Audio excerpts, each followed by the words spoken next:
Si tu fais du vélo un peu, souvent ou tout le temps, tu dois absolument découvrir Physio-Vélo, le partenaire officiel de Parle-moi de santé. La clinique Physio-Vélo, c'est la référence pour le positionnement sur le vélo, communément appelé le bike fit.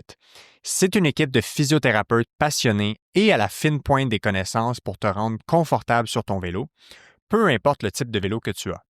Vélo de route, vélo de ville, fat bike ou vélo électrique, que tu sois un cycliste du dimanche, cycliste pour ton transport ou un cycliste confirmé, c'est la place à aller pour prévenir ou régler tes bobos à vélo pendant les 4 saisons.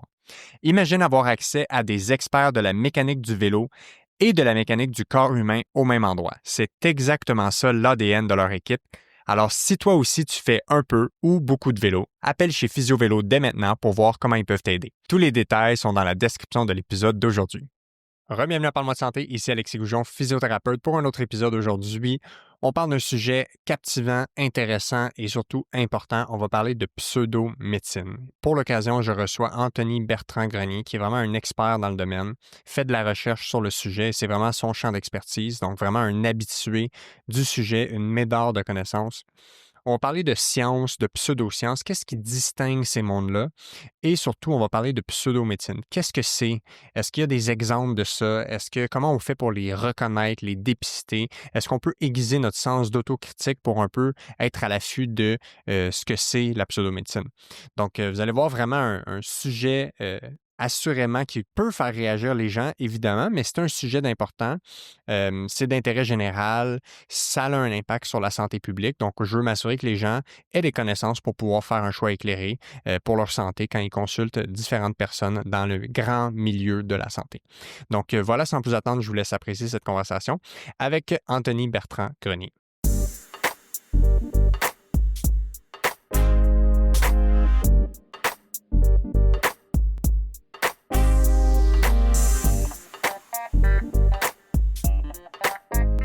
OK, alors on est parti ce matin avec un autre épisode de Parle-moi de santé avec Anthony Bertrand-Grenier. Merci de venir ce matin, d'avoir accepté l'invitation. Ça fait plaisir. Je t'ai découvert il y a quelques années. Tu avais été invité au podcast Sans filtre. Tu avais parlé de pensée critique, de science, de connaissances, de croyances. Sujet qui m'interpelle beaucoup, qui est au centre aussi de ma pratique. Veux pas, quand on pratique en santé, en médecine, dans la grande famille de la médecine, on n'a pas le choix de s'intéresser à ça. Puis, comme physiothérapeute, on a une pratique qui est très scientifique, fait que évidemment qu'on a des atomes crochus pour en parler. Et aujourd'hui, on va parler de pseudo-médecine. On va parler de science, de pseudo-science, de croyances, de connaissances. Tu es l'expert tout indiqué pour ça. Et je vais te laisser toi-même expliquer pourquoi, juste de faire un petit survol de ton background, à quoi ça ressemble, tes activités professionnelles. OK. Très rapidement, j'ai un bac en génie physique, une maîtrise en biophotonique et un doctorat en physique médicale. Ça, c'est comme ma partie scientifique, si je peux dire. Et ensuite, je suis tombé sur la pensée critique des personnes qui parlaient de pensée critique. J'ai fait, c'est bien intéressant, ça. Et je me suis intéressé tellement à la pensée critique, distinguer le vrai du faux, l'épistémologie, c'est-à-dire comment questionner les méthodes pour acquérir des connaissances. Et là, j'ai commencé un doctorat là-dedans et je me spécialise justement dans la pensée critique et en sciences et pseudosciences parce que c'est ça qui m'intéresse beaucoup, puis surtout actuellement, avec la grande désinformation qu'on a actuellement, je me dis comment je pourrais aider les gens à pouvoir mieux distinguer le vrai du faux, à pouvoir être plus en mesure de prendre de meilleures décisions, si on peut dire. Absolument. Puis, tu sais, moi, je pense toujours à mon auditeur qui est la personne dans la population générale, qui soit professionnel de la santé ou non, qui essaie de mieux s'informer, avoir plus de connaissances sur la santé en général pour prendre des décisions éclairées, que ce soit pour aider des gens, pour les professionnels de la santé, ou que ce soit pour consommer des soins de santé en tant que patient.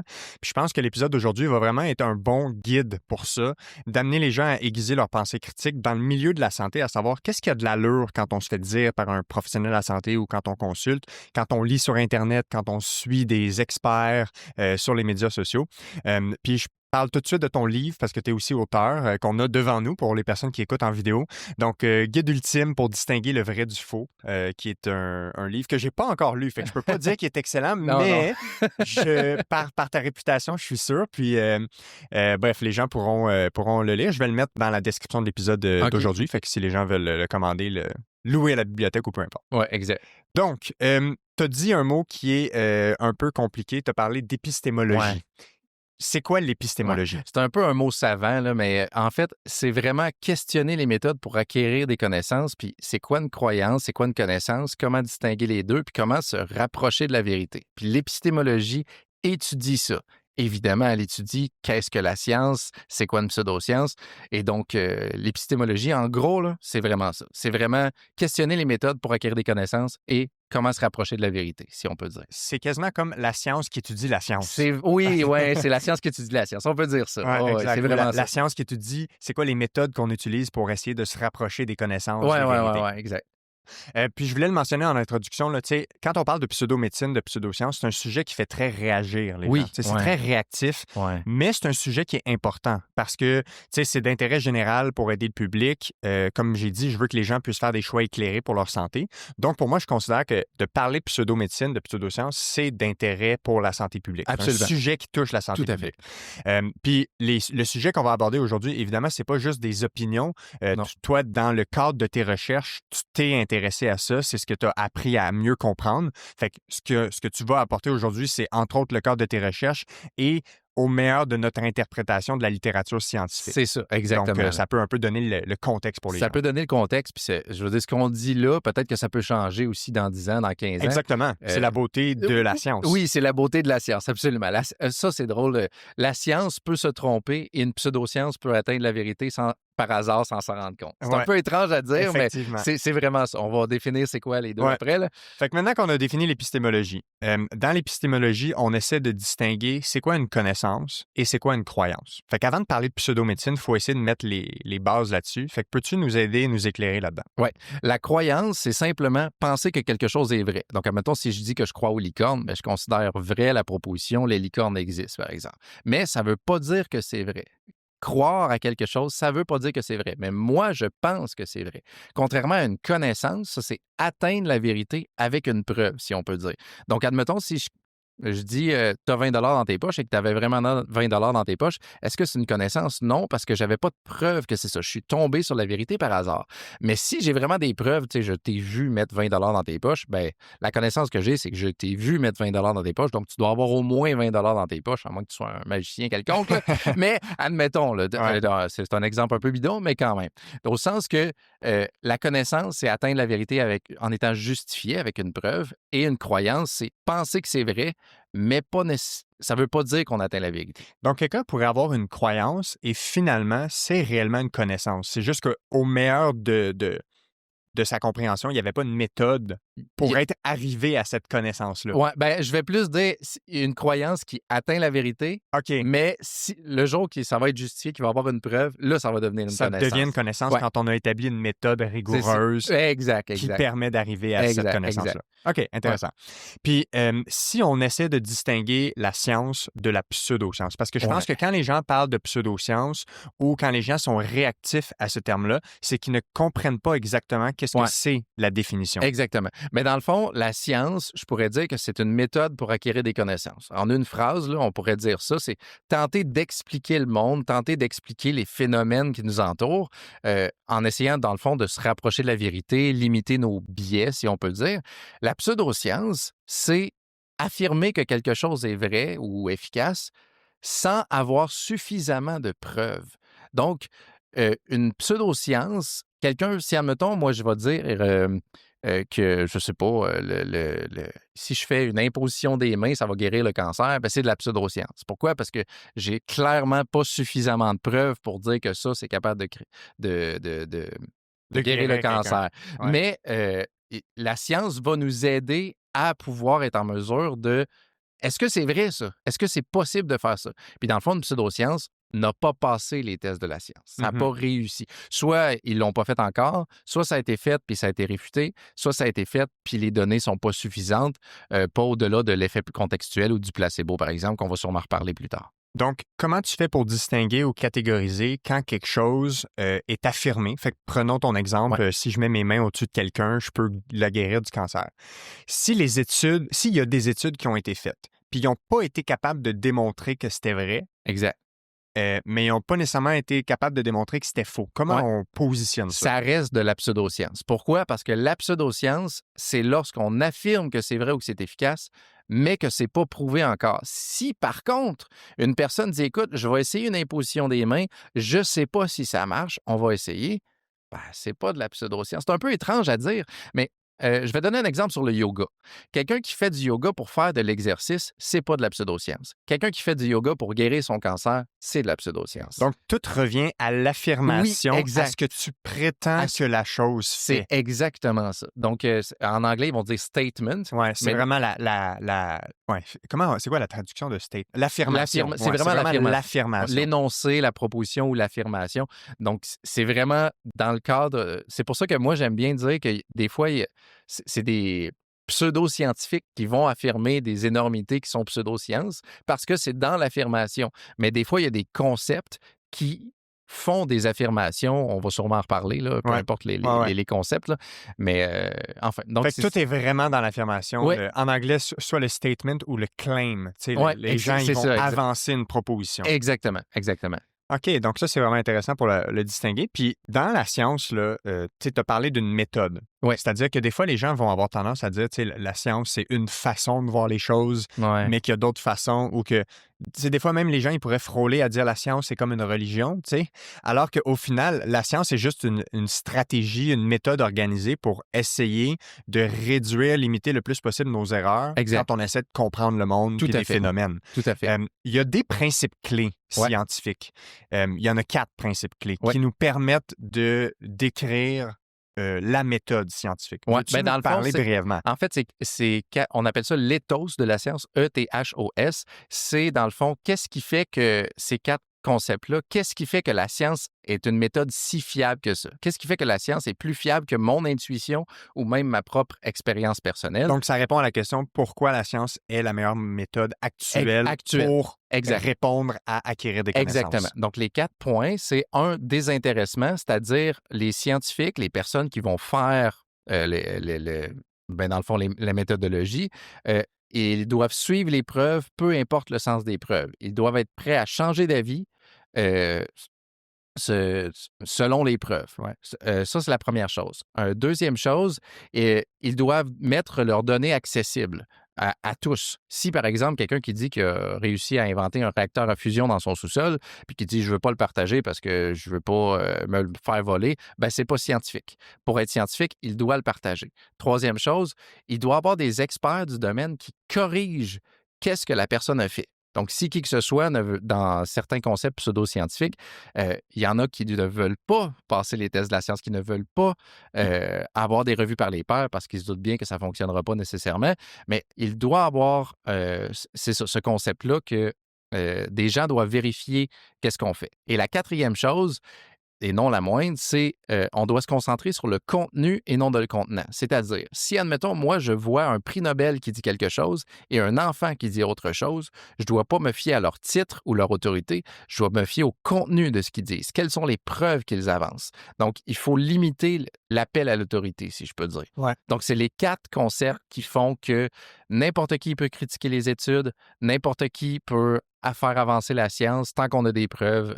C'est ça qui fait que ces 4 concepts-là, c'est ça qui fait que la science serait la meilleure méthode pour acquérir des connaissances dans le monde réel. C'est intéressant que tu utilises le terme contenant-contenu parce que j'ai une formation que j'ai montée avec, entre autres, Myriam Baudry, que tu connais, Kevin L'Espérance, sur la pensée critique, la désinformation en ligne, etc. Puis, dans un des outils qu'on donne aux gens pour analyser une information, on leur parle de contenant-contenu. Fait que, tu sais, le contenant étant comme comment l'information est livrée. Est-ce qu'elle arrive à travers une entrevue dans le journal? Est-ce qu'elle arrive à travers la bouche d'un expert au micro? Est-ce qu'elle arrive à travers un article scientifique? Puis, indépendamment de ça, évidemment qu'il y a des contenants un peu plus intéressants que d'autres. Oui. Tu sais, déjà, un journal scientifique dans une grande revue versus peut-être une entrevue d'une personne dans la rue, ça se peut que le contenant soit pas équivalent. Mais même avec ça, faut aller voir le contenu parce que c'est vraiment la qualité des arguments utilisés, la qualité des preuves qui nous permet finalement de juger sur est-ce que l'information est fiable ou non. Exact. En fait, je dirais tout simplement, si tu n'as pas le temps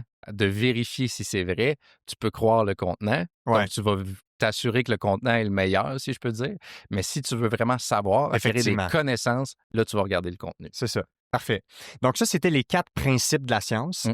Et il y a aussi 3 conditions pour satisfaire la méthode scientifique. Parce Ouais. que ce que tu as dit tantôt, c'est que la différence entre la science et la pseudoscience, c'est que la pseudoscience ne réussit pas à satisfaire la méthode scientifique. Donc, on affirme quelque chose, mais on n'a pas des preuves suffisantes pour affirmer cela. C'est ça, exact.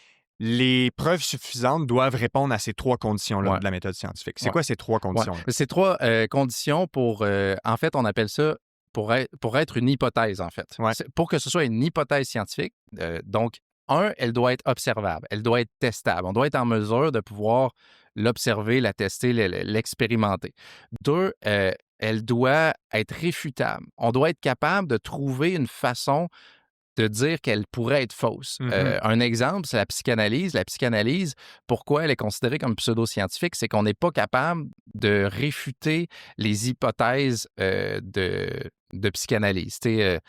Bon, là, des exemples bien, bien simples que j'avais vus d'un psychanalyste, c'est que si tu vois un enfant qui s'en va qui est dans un lac puis s'en va pour se noyer, si tu vas le sauver, c'est que tu pensais à ta mère. Si tu ne vas pas le sauver, c'est que tu pensais à ton père. OK, bien dans tous les cas, c'est pas capable de faire des bonnes prédictions. Alors qu'en fait, une bonne hypothèse, ça doit être en mesure de faire des prédictions. C'est la gravité, là, Ouais. je peux laisser tomber ça. Je garantis qu'il va tomber, là, ou à peu près. Dans le sens que irréfutable dans ce cas-ci de l'enfant dans le lac, c'est que c'est impossible de démontrer que quelqu'un a tort parce que dans les C'est ça. 2 raisons, C'est il y a ça. une option d'arriver à la conclusion. Exactement, exactement. Donc, c'est ça, elle est irréfutable. Donc, c'est ça, c'est qu'elle doit être testable, Testable. elle doit être réfutable et il faut bien spécifier quels sont les éléments à tester avant de les tester. Justement, pour se dire, OK, c'est quoi la prédiction que je pense? Qu'est-ce que je pense que ça va donner? Mettons que je dis, tiens, je vais utiliser, je sais pas, un nouveau produit pour faire à augmenter la croissance de mes plantes. Ben, parfait. On va le tester, mais il faut s'assurer c'est quoi disons, la quantité de liquide que je mets, quand je le mets, c'est quoi les autres facteurs qui influencent. Donc, il faut s'assurer de bien spécifier quels sont les éléments à tester avant de les tester. Dans le sens de répondre à la question de quoi on parle Oui, spécifiquement. exact. Puis aussi comment on va le mesurer. Comment on va le mettre? On peut pas, disons, changer d'avis après coup. Ah non, mais c'est parce que j'en ai pas mis assez. Non, c'est ça. On C'est peut ça. pas. Puis dans le fond, dans les études scientifiques sérieuses, les protocoles de ces études-là vont être déposés avant même de commencer la recherche. Exactement. Surtout dans des cas, par exemple, d'essais cliniques randomisés, qui sont des études rigoureuses pour essayer de démontrer des liens de cause à effet, par exemple, ou de mesurer l'efficacité des interventions ou de les comparer. La personne va d'emblée dire, si je prends mon exemple en physiothérapie, on va tester 3 exercices avec ce poids-là pendant tant de répétitions, puis on va vérifier si ça améliore la force musculaire à l'épaule. Puis voici comment on va tester la force musculaire, puis on va le faire au temps 0, puis on va le refaire après 1 semaine, 4 semaines, par exemple. Puis ça, c'est l'importance de définir ce dont on parle. Parce que moi, je trouve qu'une des choses qui est souvent botchée, entre guillemets, c'est la définition de quand les gens ont des discussions ou des débats par rapport à un sujet en santé, c'est de faiblement définir ce dont on parle. Fait que, par exemple, si quelqu'un affirme la physiothérapie, c'est bon pour traiter les maux de tête, par exemple, ben, de un, quelle est la définition de physiothérapie utilisée dans ce cas-ci? Parce que je pourrais y revenir, mais la physiothérapie est une profession, n'est pas une intervention. Les physiothérapeutes utilisent des interventions de traitement, par exemple des exercices, de la thérapie manuelle, de l'éducation, peu importe. Et donc, c'est ces interventions-là, techniquement, qui sont étudiées. Puis après ça, si on dit c'est efficace pour traiter les maux de tête, bien, quelle est la définition d'efficace? Est-ce que ça améliore la douleur? Est-ce que ça améliore leur niveau de fonctionnement? Est-ce qu'ils consomment moins de médicaments? Est-ce qu'ils vont moins souvent à l'urgence? Donc, tu sais, c'est important de définir ça. C'est très important. De la même façon que si je prends pour un contre-exemple, parce que souvent les gens nous mettent en comparaison avec les chiropraticiens, les ostéopathes, massothérapie. Si on dit l'ostéopathie permet de traiter les maux de tête, bien, quelle est la définition de l'ostéopathie? Qu'est-ce qu'on entend par ça? Exact. Puis encore une fois, si on dit traiter les maux de tête, par quel mécanisme ou selon quelle mesure on arrive à cette conclusion-là? Exact. Fait que c'est important de définir ça. Oui, absolument. Maintenant, la pseudomédecine. Qu'est-ce que c'est? Ben, en fait, c'est une pseudoscience pour les soins, le bien-être ou la santé. Essentiellement, c'est ça. Donc, dans le fond, c'est n'importe quelle affirmation ou concept qu'on va dire qui est capable de créer des soins, de faire même de la prévention, du diagnostic ou de la thérapie pour ce qui est d'aider le corps à se guérir. C'est vulgarisé. De façon simple. De façon simple, c'est une pseudomédecine. Fait que si quelqu'un fait une affirmation ou propose une théorie ou un regroupement de personnes propose une théorie pour améliorer quoi que ce soit au niveau de la santé, traiter quelconque problème de santé, si cette théorie-là échoue le test de la science, on considère que c'est une pseudoscience appliquée à la santé. Donc en fait, je vais même dire si elle n'a pas encore passé les tests de la science. Oui, c'est ça. OK, bon point. Même mais si elle a passé les tests puis que finalement, ça s'est avéré négatif ou c'est pas meilleur qu'un placebo, effectivement, c'est une pseudoscience. Mais si elle n'a pas encore passé les tests, puis ça, il y en a quand même beaucoup qui n'ont pas fait de tests scientifiques, ben c'est une pseudoscience. Ça, c'est vraiment important parce que puis la phrase clé, puis ça va être la deuxième fois qu'on revient là-dessus, mais c'est vraiment important. En anglais, ils vont dire absence of evidence is not the evidence of absence. Donc, il va dire l'absence de preuve que ça ne fonctionne pas. Ce n'est pas la preuve que ça ne fonctionne pas. Mais si on avance quelque chose comme quand on fait tel traitement, ça peut traiter telle maladie. Le fardeau de la preuve repose sur la personne qui avance ça. Tout à fait. Veux-tu nous parler un peu de ce concept-là, du fardeau de la preuve? Le fardeau de la preuve. Ben, en fait, il y a quelque chose en philosophie qu'on appelle le rasoir des Chun, qui est la personne qui fait une affirmation, c'est à lui de prouver que ce qu'il avance est vrai. C'est pas à nous de prouver que c'est faux. Si je m'en vais à la pharmacie, puis tes médicaments, est-ce qu'ils fonctionnent? Puis si le pharmacien me dit à toi de prouver qu'ils ne fonctionnent pas, ben là, ça finirait plus. Là. C'est toi qui le vends, c'est toi qui me dis que ça doit fonctionner. Donc, le fardeau de la preuve repose à la personne qui affirme. Donc, n'importe qui, si moi, je fais l'affirmation qu'un collier de cristaux va faire en sorte que tu n'auras jamais de crise cardiaque, ben c'est à moi de prouver que ce collier-là ne va pas te donner de crise cardiaque. C'est pas à toi de prouver que j'ai tort, c'est à moi de prouver que j'ai raison. Donc, le fardeau de la preuve est toujours là. Puis, le fardeau de la preuve, en pseudoscience, c'est souvent ça l'affaire. C'est que c'est aux gens qui font ces affirmations-là de prouver ce qu'ils avancent. C'est pas aux autres personnes de prouver que ce qu'ils disent est faux, surtout que c'est difficile à prouver que quelque chose est faux. Ce que je veux dire, c'est que prouver qu'un corbeau noir existe, il suffit d'en trouver un. Mais prouver que des corbeaux mauves n'existent pas, il faudrait que je cherche dans tout l'univers, c'est impossible. C'est un excellent donc, exemple. En fait, c'est l'exemple en épistémologie qu'on utilise le corbeau noir. Donc, puis un bon exemple de ça, c'est les cygnes, l'oiseau, les cygnes. Le cygne blanc, par exemple. Le cygne blanc en Europe. Ben, en fait, quand on a voyagé en Australie, on s'est rendu compte qu'il y avait des cygnes noirs. Ah oui. Donc, on pensait que tous les cygnes étaient blancs jusqu'à temps qu'on en trouve en Europe, en Australie, qu'il y avait des cygnes noirs. Mais c'est ça, c'est que dans le fond, c'est essayer de prouver que quelque chose est faux, ça peut être difficile. Des fois, ça peut se faire par la loi de la contradiction qu'on appelle, là, mais c'est quand même difficile. Là. Donc, la personne qui fait une affirmation se doit de prouver ce qu'elle avance. Donc, moi, si tout ce que je vous dis là, c'est à moi de vous prouver que ce que je vous dis, c'est vrai. Oui, exact. C'est pas aux auditeurs de dire que c'est faux. Puis le concept du fardeau de la preuve, pour moi, d'où sa pertinence, c'est surtout que en médecine ou en santé, la première loi universelle en médecine, qui est la loi attribuée d'Hippocrate, c'est avant tout ne pas nuire. Oui. Donc, tu sais, si on a un problème quelconque, on veut s'assurer que si on propose un traitement, une intervention, que c'est au moins mieux que ne rien faire. Oui, c'est-à-dire que de laisser les choses aller. Exactement. Parce qu'on sait que dans le milieu de la santé, il y a plein de choses qui se règlent tout seul, avec le temps. Ouais. Par exemple, le rhume, la grippe. C'est ça, un mal de dos qui arrive. Exactement. Dans la majorité des cas, on pourrait ne pas faire d'intervention et ça va se régler tout seul. Après ça, quand ça ne se règle pas, on a par exemple des physios pour nous aider avec ça. Mais l'exemple étant que le fardeau de la preuve, c'est de démontrer que c'est mieux que de ne rien faire. Oui. Puis c'est là qu'il est important le fardeau de la preuve pour démontrer que c'est sécuritaire et efficace de faire ce traitement-là, de faire cette intervention-là. Et c'est pour ça que le fardeau de la preuve, il est sur les gens qui avancent qu'on devrait faire quelque chose plutôt que de prouver qu'ils n'ont pas raison d'avancer cette proposition. Dans le fond, c'est aussi le rapport bénéfice-risque. Donc, tu sais, absolument. Dans le fond, c'est que quand on va voir un thérapeute, peu importe, je vais prendre l'exemple de la radiothérapie. La radiothérapie, là, c'est on envoie de la radiation ultra intense dans le corps d'un patient. Là. Fait que, tu sais, c'est dangereux pour vrai. Il y a beaucoup de risques. Il y a beaucoup de risques. Mais en fait, c'est que le rapport bénéfice-risque est positif. Pourquoi? Parce qu'on est capable de bien, détruire les cellules cancéreuses. Puis en plus, les tissus sains autour se régénèrent plus vite que les tissus cancéreux. C'est pour ça qu'en radiothérapie, on va avoir, par exemple, 20 traitements, un traitement tous les jours pendant 20 jours, pendant 25 jours, justement pour comme éplucher la tumeur, si je peux dire. Mais ça reste de la radiation vraiment intense. Là. Donc, ce que ça veut dire, c'est que est-ce que le rapport bénéfice-risque est positif? Si oui, on l'utilise. Sinon, on ne l'utilise pas. Donc, par exemple, la radiothérapie, ben, il est plus positif de faire de la radiothérapie, même si au final, ça reste de la radiation assez intense, pour justement être en mesure de mieux traiter le cancer, si je peux dire.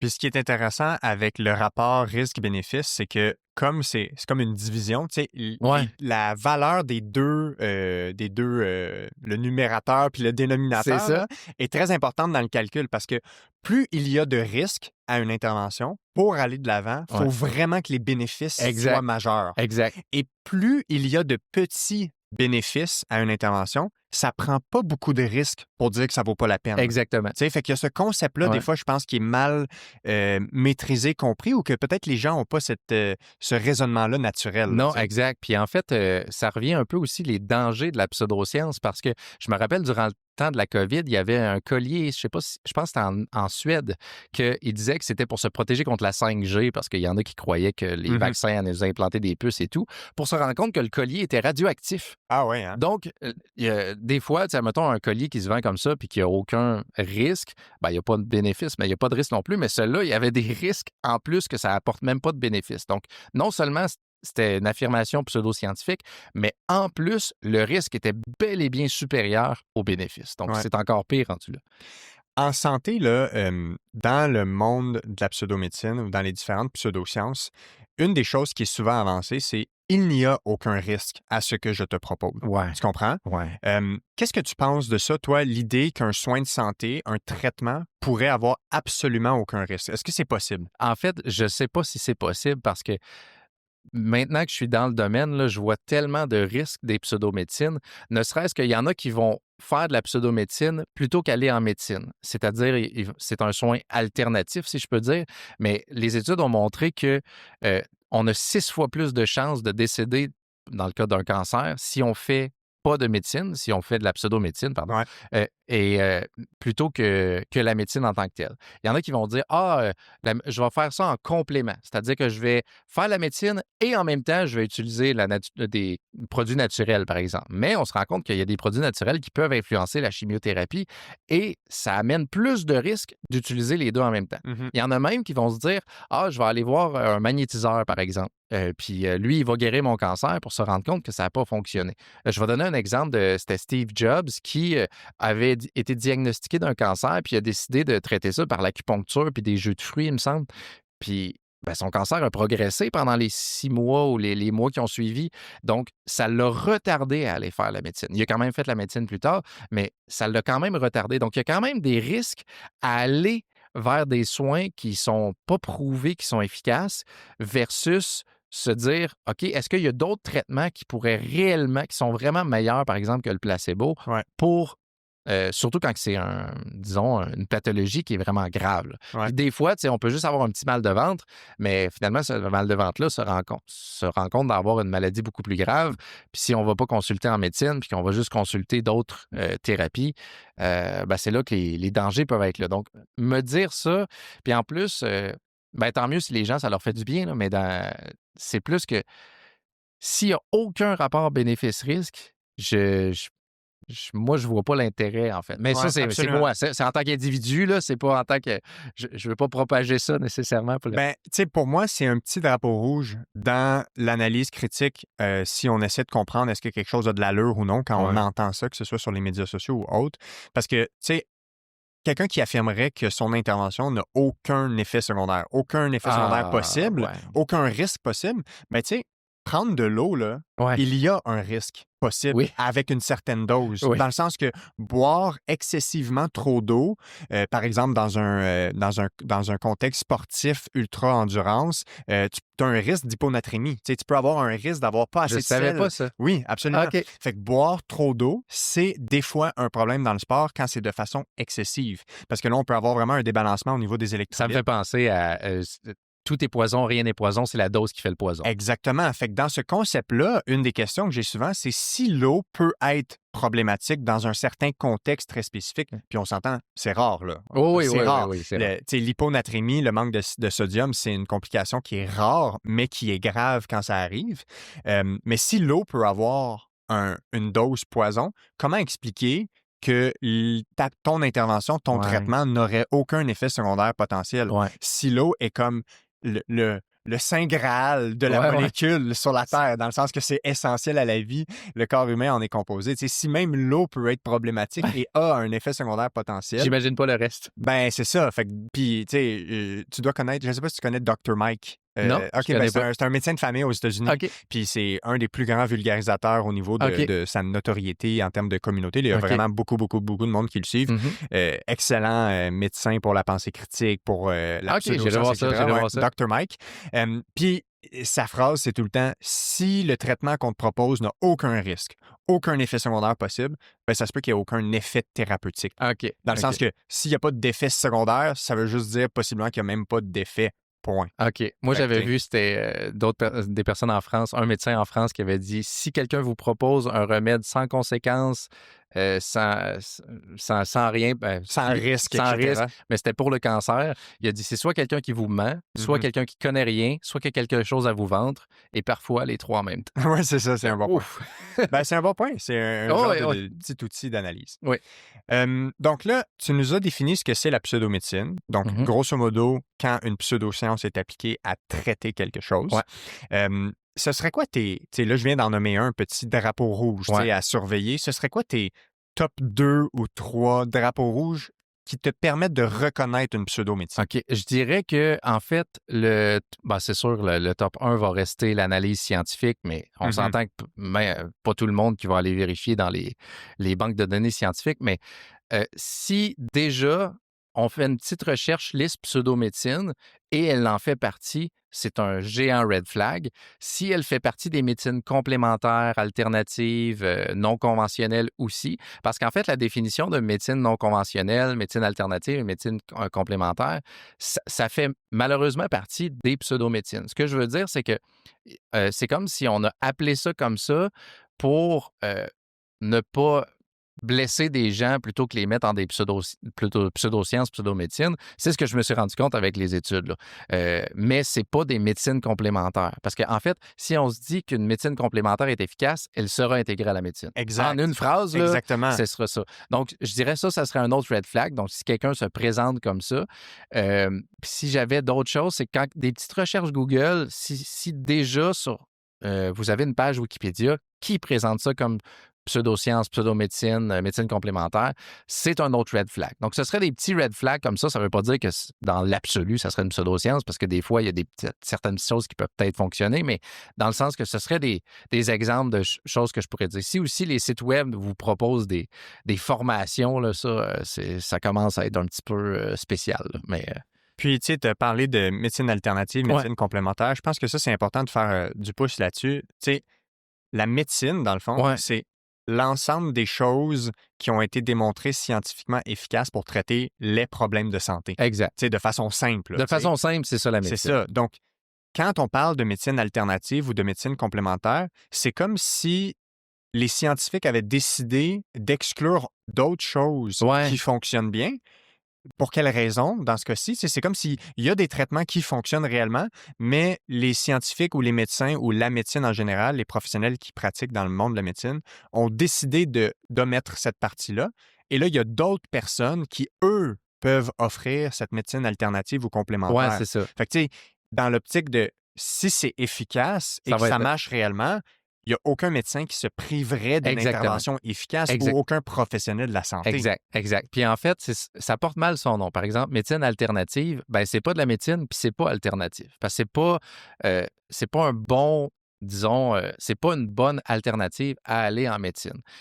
Par contre, je dirais juste un bémol là-dessus, c'est que si jamais on se rend compte que c'est vraiment efficace, on en revient au rapport bénéfice-risque. Parce que peut-être qu'on a déjà des traitements en médecine qui sont beaucoup plus efficaces que, disons, je ne veux pas dire une pseudomédecine, mais si on se rend compte que, mettons, un produit naturel fonctionnerait pour traiter quelque chose, mais qu'on se rend compte qu'il y a un médicament qui est 1000 fois meilleur, on va utiliser le médicament qui est 1000 fois meilleur plutôt qu'utiliser le produit naturel, par exemple. Exact. Les deux pourraient être considérés. En fait, les deux sont considérés dans la médecine s'il y a un effet réel. S'il y a un effet réel. Mais s'il y a un meilleur traitement disponible, exactement. Le choix va opter vers ça. Va opter vers ça. Puis, dans le fond, c'est que nous, on peut avoir une gamme de traitements disponibles différents, par exemple. Puis, ben, les seuls qui vont intégrer le système de santé, généralement, c'est souvent ceux qui sont plus efficaces. Je peux avoir des bémols sur le système de santé, mais c'est ceux qui sont les plus efficaces ou disons que le rapport bénéfice-risque, puis des fois, c'est ceux qui coûtent le moins cher. Là. Mais bon, c'est un peu ça que je dirais. Ouais. Donc, tu as dit pourquoi on a comme tort d'appeler ça médecine alternative. Dans le terme médecine complémentaire, pourquoi ça donne une espèce de fausse impression aussi? Ça donne une fausse impression aussi parce que c'est ça, c'est que c'est pas de la médecine puis c'est pas complémentaire. C'est comme si la médecine manquait de quelque chose puis on allait chercher un complément. Mais en fait, non, il n'y a pas de complément à aller chercher ailleurs. La médecine intègre déjà tout ce qu'on a besoin. Puis si jamais on a besoin d'autre chose, ce sera intégré. C'est pour ça que la médecine actuelle, ben dans 20 ans, elle ne sera pas nécessairement la même. Moi-même, mon doctorat en physique médicale, j'ai fait ça sur une technique d'imagerie qu'on appelle l'élastographie. Ça n'existe pas dans les hôpitaux au Québec. Mais dans 20 ans, c'est pas impossible que ça existe. On voit l'élasticité des tissus dans le corps. Puis, on se rend compte que, par exemple, les tissus cancéreux sont un petit peu plus rigides que les tissus sains. Donc, ça fait que peut-être qu'on serait capable de bien diagnostiquer le cancer du sein avec une élastographie qui est une échographie, mais qu'on mesure la vitesse des ondes dans le corps. Mais, tu sais, si jamais le rapport bénéfice-risque, on se rend compte que le CT scan est encore 1000 fois meilleur ou l'IRM, l'élastographie, elle ne sera pas nécessairement là, même si on pourrait dire qu'elle fonctionne, par exemple. Ouais, très bon point. Mais c'est un exemple. J'ai juste oublié de te dire, les mains sur la table, ils font un peu de bruit quand tu les cognes. Non, mais c'est moi, j'aurais dû te le dire au début. Pardon, c'est moi qui bouge. Non, c'est bon. C'est drôle, le fait cocasse. L'élastographie, c'est utilisé dans la recherche en physiothérapie pour mesurer, entre autres, j'ai assisté à un congrès sur le traitement des nerfs, là, l'évaluation des nerfs, puis ils l'ont beaucoup utilisé pour essayer de mieux comprendre les phénomènes de comment traiter les pathologies des nerfs. Fait que bref. OK. Ah, c'est bon. Ouais. OK, fait que ça, c'est un petit survol des drapeaux rouges. Fait que là, tu nous as dit un ou deux trucs. T'aurais-tu d'autres drapeaux rouges clés à garder en tête en lien avec la pseudo-médecine? J'en ai plusieurs dizaines, là, mais généralement, déjà, juste une petite recherche Google de 5 minutes. Est-ce que ça fait partie de... si on écrit liste pseudo-médecine, liste pseudo-sciences, c'est ça. Sinon, il y a des sites web qui sont spécialisés là-dedans. Je pense à Quackwatch, mais ça, c'est en anglais. Genre, il y a... Quackwatch, comme quack, comme un bruit de canard. Ouais. Okay. Quackwatch, comme une montre, W-A-T-C-H. Ouais, exact.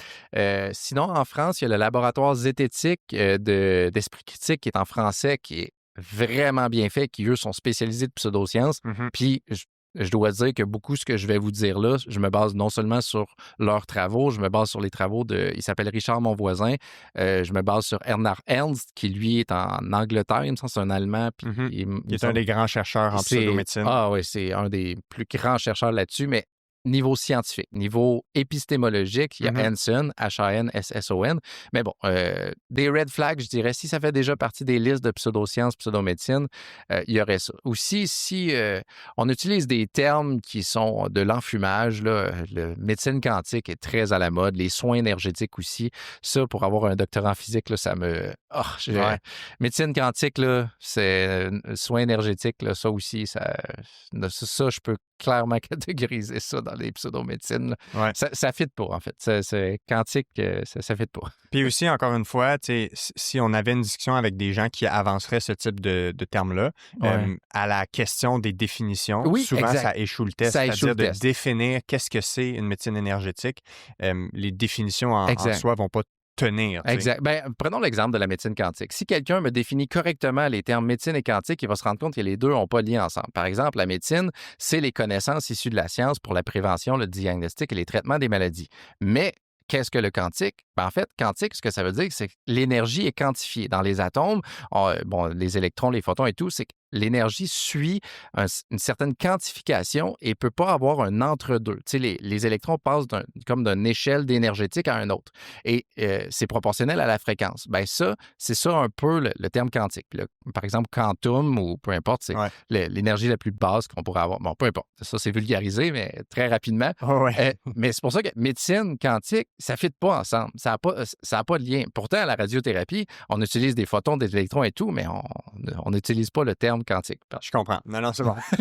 Puis, un des points importants, là, je pense, qui est un angle mort quand on discute de ça, c'est il y a quand même une raison à l'émergence de médecine Ouais. alternative, Ah oui, tout à fait. de pseudomédecine, de Ouais. médecine complémentaire, ou toutes ces terminologies-là qui sont Absolument. utilisées.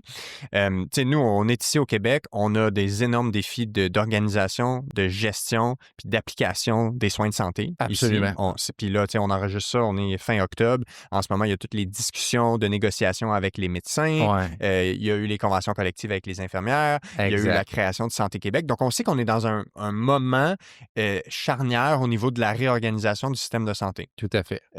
La population grandit plus vite que la quantité de soignants pour la population. Ouais. La population vieillit Ouais. et donc qui amène avec une même population plus Exact. de besoins Absolument. de santé. Et on a aussi cet enjeu d'accès, fait que les gens n'ont pas facilement accès de façon gratuite à le bon professionnel de la santé nécessaire. Exact. Pour les personnes chanceuses, ils ont accès à un médecin de famille, mais le médecin de famille n'est pas la personne la mieux outillée pour l'ensemble des problèmes. Il va être un très bon gardien de la première ligne pour ensuite rediriger. Des gens qui ont des problèmes de santé physique, les problèmes musculo-squelettiques, c'est la première cause d'invalidité. Par exemple, les maux de dos, les physiothérapeutes ne sont pas accessibles gratuitement. Fait que, bref, tout ça pour dire que les problèmes d'organisation, de gestion du système de santé et d'accès amène un potentiel de marché Absolument. sur le privé Tout à fait. pour que les gens vendent des soins de santé. Absolument. Puis après ça, moi, je suis inclus là-dedans. La physiothérapie, elle est 99 la physiothérapie musculo-squelettique pour les problèmes de santé physique, elle est 95-99 au privé. Absolument. Mais ce qui est aussi au privé, c'est l'ensemble de tout ce que les gens se considèrent comme étant médecine complémentaire alternative. Oui, tout à fait. Ils ne vont pas se considérer comme ça, mais les pseudomédecines sont au privé. Oui. Donc, c'est quoi ton avis à partager là-dessus par rapport au fait qu'il y a comme par cette problématique de notre système de santé, il y a une brèche puis une marge, une porte qui s'ouvre. Tout à fait. Il y a des gens qui mettent le pied dans la porte pour...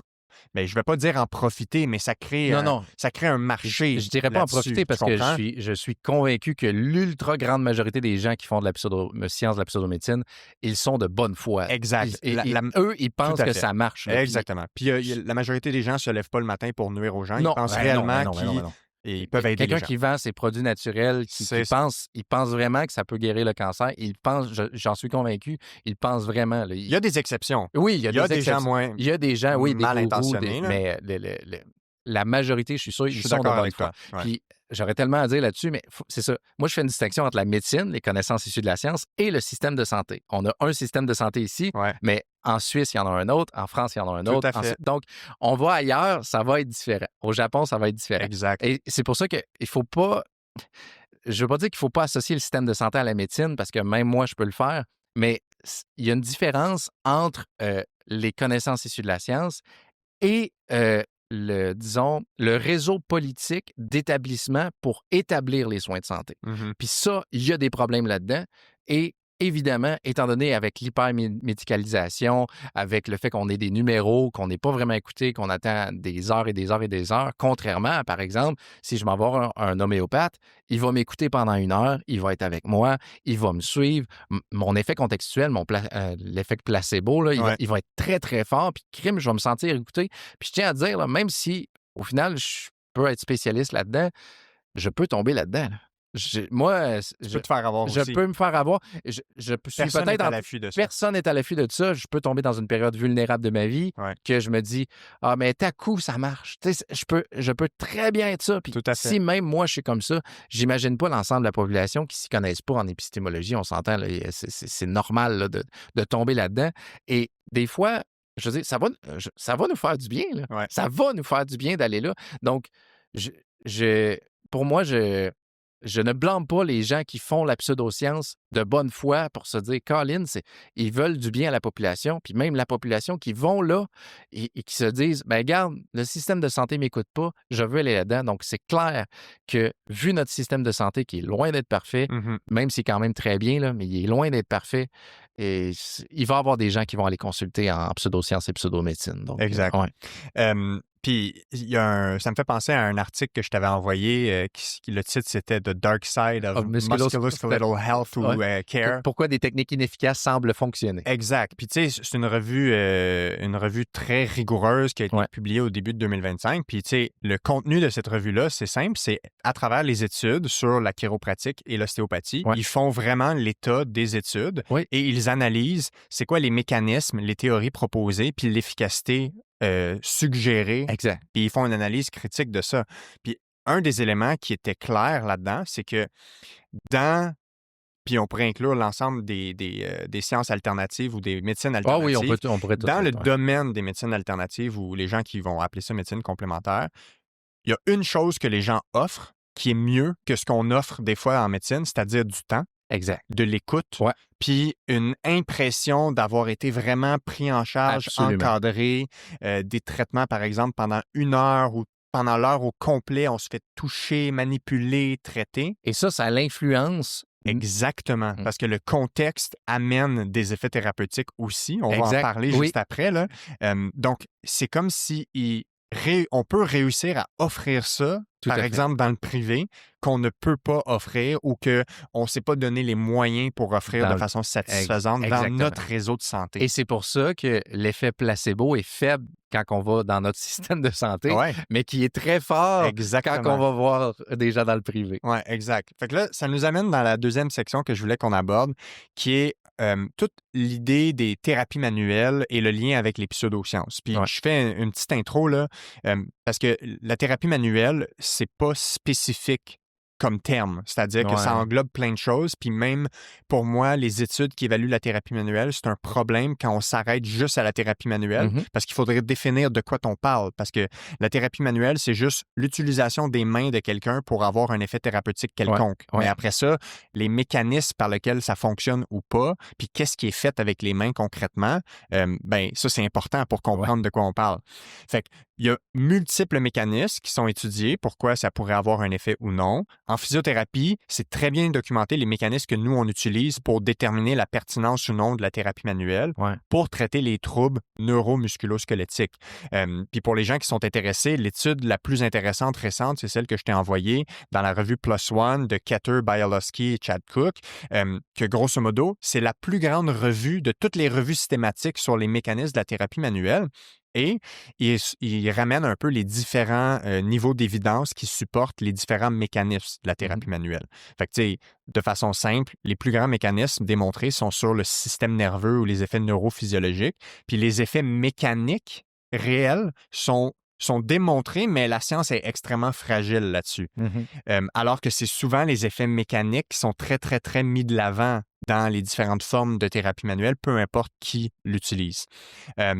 Fait que bref, on sait que la thérapie manuelle pour les troubles musculo-squelettiques fonctionne, a des effets, mais on ne sait pas tout le temps par quel mécanisme et on n'est pas capable de prédire chez qui ce mécanisme-là va fonctionner.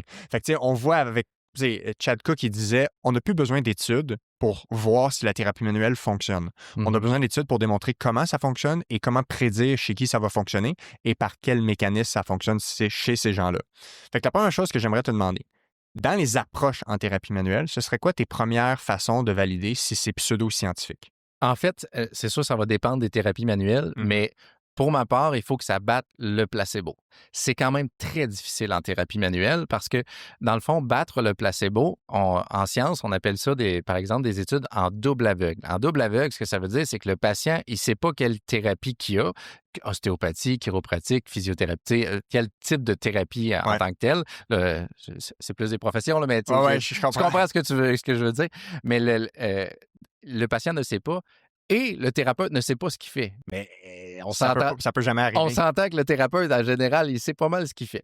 Puis, le patient saura toujours qu'il y a des mains sur lui. Oui, c'est ça, exactement. À moins qu'on fasse un contrôle placebo de juste mettre les mains sans rien faire. C'est ça. Mais il y a déjà un toucher thérapeutique en plus, qui peut déjà avoir un effet quelconque. Exactement. Puis en plus, c'est ça. C'est juste très rapidement, On appelle ça l'effet placebo, mais les termes, c'est effet contextuel. Ouais. C'est quoi ça? Juste ça, c'est que la blancheur de la blouse du médecin, s'il nous touche, s'il nous... je dis du médecin, mais du thérapeute, si on prend quelque chose, un médicament quelconque, si la longueur du rendez-vous, plus le rendez-vous est long, le paiement du rendez-vous, tout ça peut influencer si le traitement va fonctionner ou non.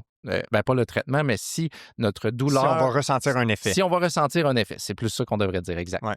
Et donc ça, le but, c'est d'être capable de battre ça. Parce que, je vais donner un exemple, il y a aussi l'effet nocebo, c'est-à-dire d'avoir les conséquences, mais sans avoir le bénéfice. J'aime celle-là parce qu'il fonctionne habituellement très bien. Si, admettons, tu manges du yogourt, puis après, je prends le yogourt, puis je te dis « Hey, Alexis, il est passé date depuis 4 mois. » Bien, ça se peut que tu aies des brûlements d'estomac. Mais en fait, je t'ai menti, il était pas... Ouais. donc, ton cerveau va faire en sorte que tu vas avoir une conséquence alors qu'en fait, tu n'avais pas à en avoir. Bien, le placebo, c'est justement d'avoir des conséquences positives sur l'effet en tant que tel, sur le traitement en tant que tel. Donc, le but pour un traitement, c'est d'être en mesure de battre le placebo. Les thérapies manuelles sont quand même très difficiles à faire. Il y a des moyens quand même... C'est difficile de faire les études pour arriver à cette conclusion-là. Surtout qu'en plus, avec les études, il y a quelque chose qui s'appelle l'effet Hawthorne. C'est qu'un patient qui participe à une étude va de base avoir plus de chances de guérir ou du moins d'avoir une douleur moindre. Pourquoi? Parce qu'il est content d'être encore plus pris en charge justement dans le cadre d'une étude. Il y a plein d'effets comme ça. Là, j'ai nommé l'effet Hawthorne, mais avec l'effet contextuel, puis il y a plein d'autres choses comme ça.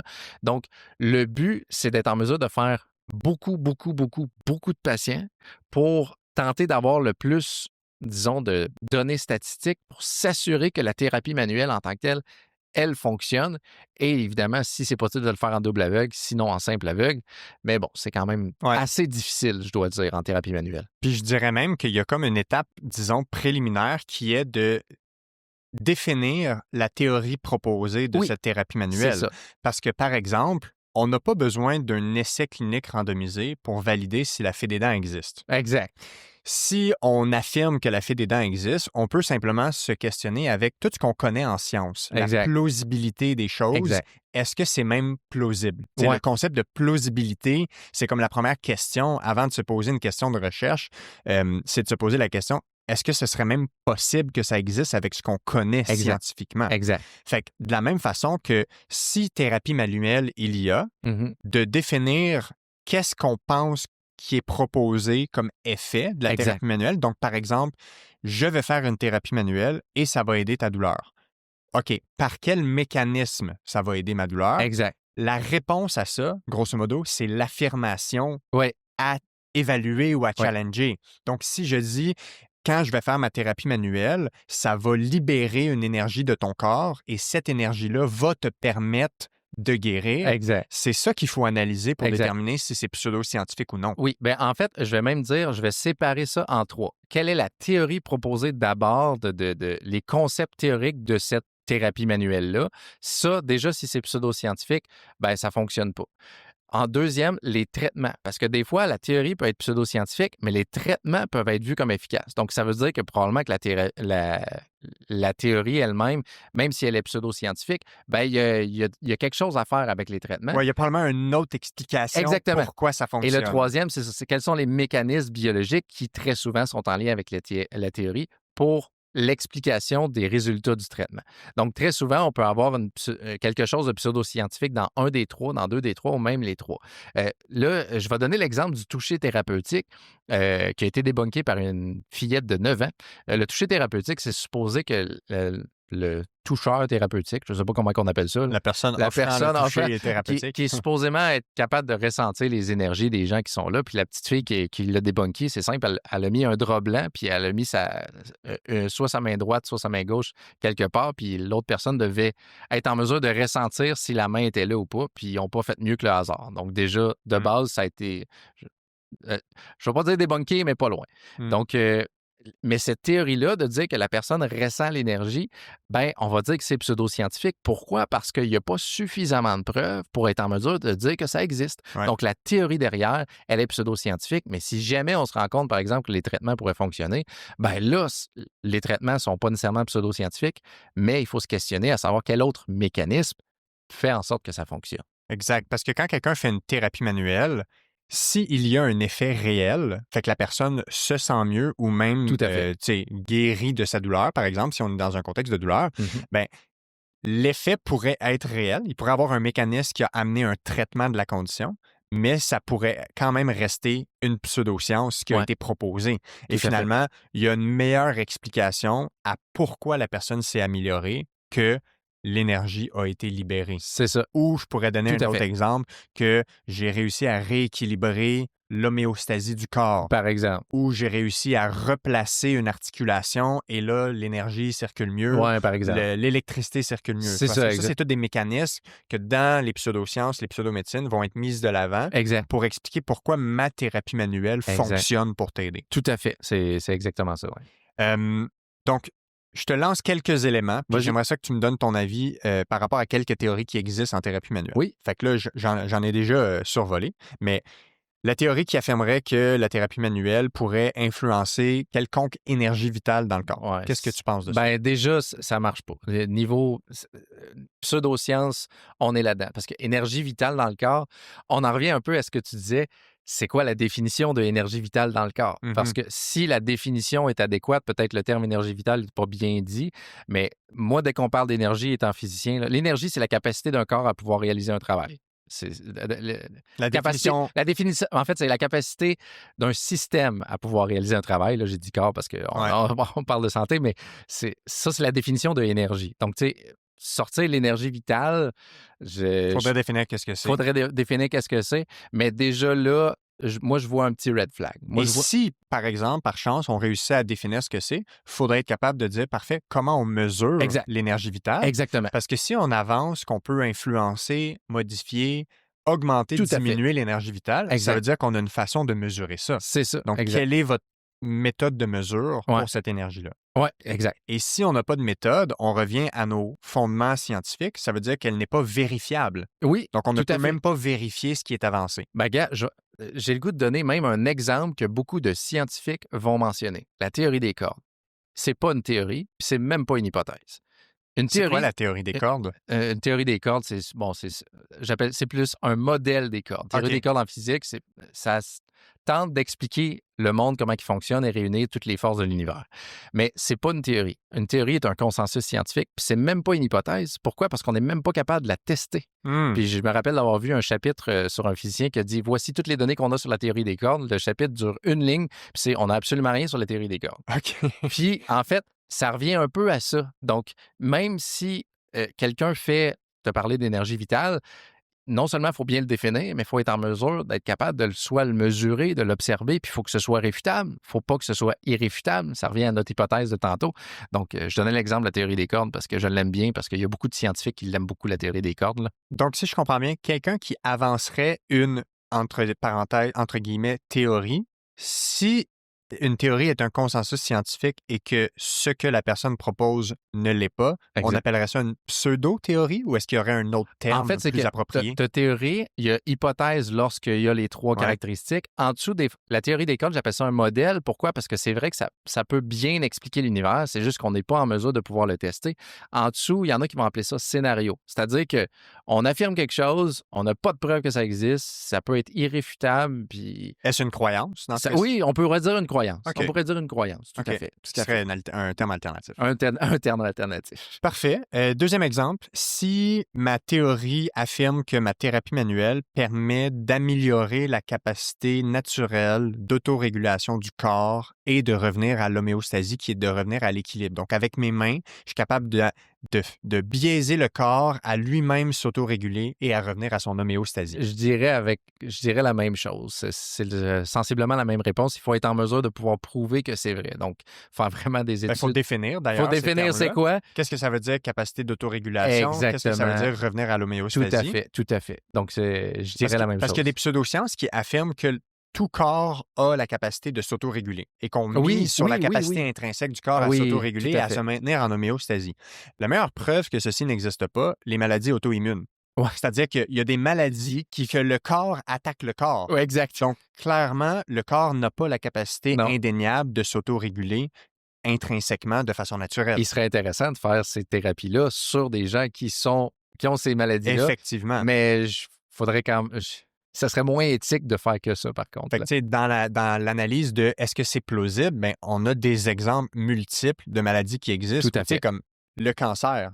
Oui, oui, effectivement. Si le corps a cette capacité d'autorégulation et de toujours se maintenir en équilibre, comment ça se fait que les cancers existent et que le corps n'est pas capable de combattre le cancer tout seul? Oui, en plus. Ouais. Excellent. Puis, dernier exemple, une théorie qui affirmerait que sa thérapie manuelle peut corriger des articulations désaxées pour permettre la guérison de la problématique. Là, on est plus dans mon domaine. Oui, là, je pense à cette question-là. Ouais. Je pense que tu serais même meilleur que moi de répondre à cette question-là. Fait que la raison pour laquelle je l'ai amené, c'est que tout est dans les termes. Parce que ça a l'air absolument plausible. Ouais. Fait que, tu sais, premièrement, articulation désaxée.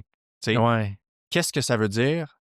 Est-ce que ça existe? Tu sais, dans le monde médical, là, une articulation qui n'est pas à sa place, on appelle ça une luxation, une dislocation. Grosso modo, quelqu'un s'est déjà disloqué l'épaule. Oui. Ceci est une articulation désaxée, c'est-à-dire il y a une perte de contact des surfaces articulaires. Donc, l'épaule a débarqué, entre guillemets. Ouais. Et dans ce cas-ci, on peut réellement rembarquer, réaligner, réaxer le corps. Mais on appelle ça une réduction articulaire. Donc, de la même façon que si tu te casses le tibia puis que ça s'est été déplacé, le médecin, avant de mettre le plâtre ou de faire une chirurgie, il va réduire la fracture, c'est-à-dire tirer avec une méthode, une traction, peu importe, pour réaligner ça. Ensuite, on met un plâtre. Mais si on est capable d'affirmer que ça, c'est une articulation déplacée, c'est parce qu'on a une façon de le mesurer. C'est-à-dire, on fait une radiographie, on voit que l'articulation, elle est réellement déplacée et après ça, on fait le traitement, on refait la radiographie, l'articulation est placée. Donc ça existe. Mais en thérapie manuelle, ce qui va être avancé, c'est que les gens, avec leurs mains, vont avoir détecté des articulations désaxées, désalignées, déplacées, et qu'avec leurs mains, ils vont être capables, encore une fois, de replacer ça. Par exemple. Donc ça, c'est la raison pour laquelle la façon qu'on définit l'affirmation et la thérapie manuelle, c'est ça l'élément important pour être capable de juger de ça. Parce que moi, je fais de la thérapie manuelle avec la clientèle que j'ai. S'ils ont un manque de mobilité, puis par exemple, ils ont de la misère à pencher leur dos, puis que je vois que, bon, quand j'améliore la mobilité pour pencher le dos, ça diminue la douleur, ils sont plus capables de faire leurs affaires. Mais je ne vais pas dire que j'ai fait une thérapie manuelle qui a permis de replacer ou réaligner quelque chose qui était déplacé. Exact. J'ai utilisé mes mains pour faire quelque chose qui a un effet probablement biomécanique un peu, quoique les évidences sont moins solides là-dessus, mais ça a eu un effet sur le système nerveux, ça a peut-être diminué la peur du patient à bouger, peut-être que son tonus musculaire est mieux puis il est mieux capable de bouger. Fait que tu vois, dans la façon de définir les mécanismes, comment c'est important. C'est quand même important. Je vais dire aussi que, par contre, quand on le vulgarise aux patients, des fois, on a besoin d'utiliser des termes très simples. Des mensonges blancs, que j'appelle. Oui, c'est-à-dire, comme mettons, les 2-3 dernières minutes, là, je suis sûr que, en tout cas, moi, j'ai pas tout compris ce que tu as dit. Fait que je pense que j'espère pas être le seul. Mais, tu sais, un enfant de 5 ans qui me demande c'est quoi une étoile, je peux lui dire que c'est une énorme boule de feu, mais c'est pas du feu, tu sais. Mais je vais pas commencer à y parler de la physique des plasmas. Donc, nécessairement, oui, les termes sont importants, mais je veux dire, si on est capable ensuite d'expliquer... je tiens juste à dire, je fais de la vulgarisation depuis le début du podcast. Là. Il y a des choses que j'ai dit qui sont pas totalement vraies. Oui, qu'il faut simplifier et vulgariser. Il faut simplifier, vulgariser, puis c'est normal. Là. Puis je suis content que tu m'amènes ce feedback-là parce que en clinique, c'est extrêmement difficile d'expliquer très simplement ce qui se passe. Tout à fait. Fait que, tu sais, ça arrive des patients qui me demandent qu'est-ce que tu viens de faire avec ta thérapie manuelle. Tout à fait. Puis moi, ce que je dis de façon simple, c'est j'ai travaillé ton articulation pour redonner plus de mouvement puis diminuer ta douleur dans ton mouvement. Ce qui est quand même correct au niveau vulgarisé. Ce qui est vrai, ce qui est vulgarisé, mais au final, tu sais, ça me prendrait plus de temps pour expliquer exactement ce qui s'est passé. Mais même à ça, je ne suis pas capable d'identifier par quel mécanisme spécifique la personne vient d'être aidée tout le temps. Exact. Et non seulement ça, ce n'est pas nécessaire tout le temps d'expliquer tout. Non. Tu comprends? Oui, dans la mesure où on n'explique pas quelque chose qui est faux. Oui, exact. Mais là où la pseudoscience s'infiltre là-dedans, c'est qu'ils vont avancer des réponses extrêmement simples. Oui. Et c'est ça qui va plaire à des gens. Par exemple, ton articulation est déplacée, je viens de la replacer. T'as moins mal. Oui, exact. As-tu vu comment c'est plus simple que mon explication c'est de vrai. 2 à 3 minutes? Tout à fait. Donc, les gens, ils comprennent ça, ça plaît à leur esprit. Absolument. Et pour les personnes surtout très cartésiennes avec moi j'appelle ça les cerveaux d'ingénieurs, par exemple, ça va absolument plaire à leur idée de comment fonctionne le corps humain. Oui, Donc, les gens vont adhérer à ça absolument. et c'est des croyances populaires qui vont s'installer, par exemple. Tout à fait. Fait que c'est, encore une fois, une force en pseudosciences Ouais. de simplifier tellement les choses pour amener les gens à adhérer à un traitement. Puis je vais même dire, des fois, c'est l'inverse. Ils peuvent compliquer les choses tellement qu'on ne comprend rien qu'est-ce qu'ils disent. Un effet d'enfumoir. Enfumoir, exactement. Ouais. Ils vont mentionner des choses tellement compliquées que c'est juste beau à écouter. Puis on va être on va juste être bien d'entendre qu'est-ce qu'ils nous disent. Ouais. Donc, qu'est-ce que tu dirais, pour continuer sur cette discussion-là, les personnes qui donnent des soins, OK, donc appelons ça les donneurs de soins, ouais. qui disent « Oui, c'est beau, Anthony, mais moi, je vois que ça fonctionne avec les personnes que je soigne. Ouais. Comment on analyse ça? En fait, c'est ça. C'est on s'est rendu compte que notre propre expérience personnelle n'est pas suffisante pour être en mesure de s'assurer de bien se rapprocher de la vérité. Et c'est pour ça qu'on a besoin de la science. Si notre intuition ou notre expérience personnelle était fiable, on n'aurait pas besoin de la science. On en a besoin de la science. Par exemple, la personne qui dit que « Ah, ben moi, ça marche avec mes patients », ben peut-être qu'il y a 3000 personnes qui ont été le voir, puis au final, il y en a 1000 qui ont été satisfaits, puis les 2000 ont arrêté d'aller le voir. On appelle ça le biais du survivant. On va seulement voir les gens qui, disons, les succès qu'on va voir. Donc, déjà, cette personne-là peut être biaisée à ça sans même s'en rendre compte, parce que c'est pas évident à voir là, nos biais. Il y en a, puis j'en ai des biais, là, j'en ai tous, là, on en a tous. Et en fait, c'est ça, c'est que cette personne-là peut se dire ça. Donc là, si tu me demandes comment lui en parler, ben là, ça va dépendre de la personne, là, ouais. mais c'est un des biais qui existe. Mais c'est un des biais qui existe, tout à fait. Ouais. Puis on s'entend, là, tu sais, on peut avoir un biais de croyance, c'est-à-dire on veut que ce soit vrai. Ouais. On veut que notre thérapie fonctionne. Et cette personne-là procure certainement du bien à ses patients, ne serait-ce que, on parlait du temps et tout ça de tantôt, les patients vont être bien en sortant de là. Et probablement que même ceux qui vont aller voir ce thérapeute-là, ben, ceux qui ont aimé ça, ils vont y retourner, puis ceux qui n'ont pas aimé ça, ils n'iront pas. Donc, Absolument. c'est normal que le thérapeute qui est là, il ne verra pas quelqu'un qui sera pas content. Je me rappelle, c'était une boutique qui vendait une lumière pour mieux dormir. Ben, en fait, les personnes qui allaient là pour acheter cette lumière pour mieux dormir, c'est sûr que ça fonctionnait. Puis ceux qui ça fonctionnait pas, ils sont jamais retournés à la boutique. Exact. Donc, dans leur tête, ça semblait fonctionner, tu sais. Oui, puis c'est important, je fais du pouce sur ce que tu as dit, que les gens vont réellement se sentir mieux. Quand les gens disent « ça m'a aidé », c'est vrai que les gens se sentent mieux. Mais la nuance est qu'ils sont mieux, pas pour les raisons qu'on leur a dit que le traitement allait fonctionner. Exactement. Donc, c'est par d'autres mécanismes et souvent l'effet contextuel, l'effet placebo qu'on a abordé. Je vais donner l'exemple. Quand on parlait des red flags tantôt, un autre petit red flag, c'est si jamais la pseudoscience mentionne seulement être capable de traiter les causes les pathologies communes, le rhume, la grippe ou psychosomatiques, c'est-à-dire le stress, l'anxiété ou la dépression. Pourquoi? Parce qu'il y a des études qui ont même montré que le tango aidait à l'anxiété, la dépression et tout. Donc, ça fait que si, admettons, on se dit « Ah, ça va t'aider pour ton anxiété », ben en fait, c'est juste le fait de faire une activité qui peut t'aider à l'anxiété. C'est ça. Peut-être pas peu importe l'anxiété, là, si tu... Dans le sens, c'est pas le mécanisme spécifique du tango. Il n'y a pas de mouvements dans le tango qui ont un effet spécifique sur le cerveau, par exemple. Là, ces temps-ci, il y a beaucoup la méditation qui est bien à jour, qui peut aider justement du monde, mais c'est pas nécessairement la méditation dans les mécanismes qui fait ça, c'est le fait de faire une activité, de se relaxer, qui aide à ça. Donc, il y a plein d'autres activités qui auraient pu aider. Donc, la pratique de pleine conscience qui peut être faite de plein de façons, par exemple. Absolument. Genre, être dans le moment présent en faisant la vaisselle, ça a des bénéfices démontrés. Ah oui? Mais tu pourrais le faire, dans le sens, c'est le fait de faire quelque chose dans l'instant présent, de ne pas être dans la projection future tout le temps. C'est ça, exactement. Mais tu pourrais le faire en faisant du yoga, en raclant ton terrain, en t'assoyant en tailleur avec des bougies puis des incantations. Peu importe la façon que tu le fais. Tu comprends? Oui, tout à fait. Mais j'aimais bien l'étude du tango. Oui, le tango, c'est intéressant. Oui, le tango était bien. Puis, pour terminer sur le biais du survivant, c'est comme dire 100% des survivants à mon traitement ont survécu. Oui, c'est ça. Si le traitement pouvait soit tuer les gens ou les garder en vie, ben évidemment que tous les C'est survivants ça. vont dire ça a fonctionné. Exact. Si on croise quelqu'un à l'épicerie qui nous dit qu'il a utilisé le pouvoir des cristaux pour guérir son cancer, ben, il y en a peut-être 10 000 qui ont utilisé le pouvoir des cristaux, puis elle, c'est la seule survivante, puis il y en a 9 999 qui sont décédés, puis ils peuvent pas nous dire que ça fonctionne pas justement parce qu'ils sont décédés. Exact. Un petit exemple sur billet du survivant, j'avais vu 2 infirmières à l'hôpital qui disaient tous ceux qui appellent Info Santé, ils viennent à l'hôpital.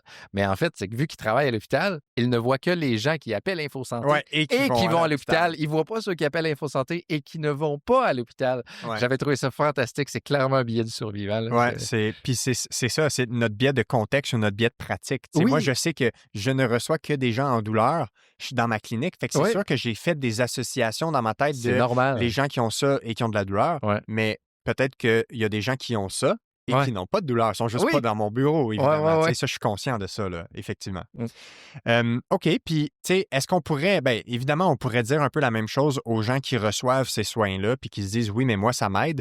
Mais, tu sais, un des éléments que je voudrais aborder, c'est quoi le danger potentiel de recevoir des soins qui sont de la pseudomédecine? Tu sais, il y a un coût de renonciation. Exact. C'est quoi les dangers en lien avec ça? On en a un peu parlé tantôt, mais c'est ça. C'est si on fait de la pseudomédecine plutôt que la médecine pour quelque chose qui est grave, ben on s'entend, on s'en va envers quelque chose qui n'est pas prouvé qui est efficace. Bon, là, il y en a qui vont dire, mais à coup, ça fonctionne.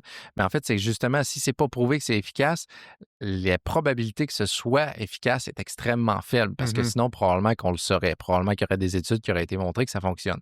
Si on fait en complément, ben c'est ça. Si on fait l'un et l'autre, ben là, rendu là, il peut avoir des complications. Je pense à la chimiothérapie, qu'il y a certains produits naturels qui peuvent influencer la chimiothérapie. Donc, notre potentiel de guérison peut même diminuer ou même retarder les médecines. Si jamais on veut aller voir un magnétiseur qui est pour guérir notre cancer, ben c'est ça. Il y a des dangers à ça.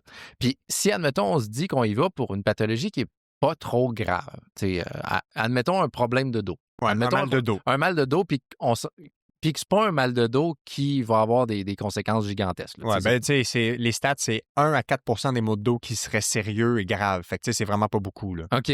Bon, ben, admettons que c'est pas grave. Si jamais la personne y va puis que c'est pas nécessairement grave, puis elle va voir peu importe le thérapeute, là, peu importe, ben, en fait, la personne va quand même utiliser du temps, de l'argent pour ça, alors qu'il pourrait peut-être avoir un traitement qui, lui, est beaucoup plus efficace et que la personne ne va pas rester là pendant 1 an, 2 ans, 3 ans.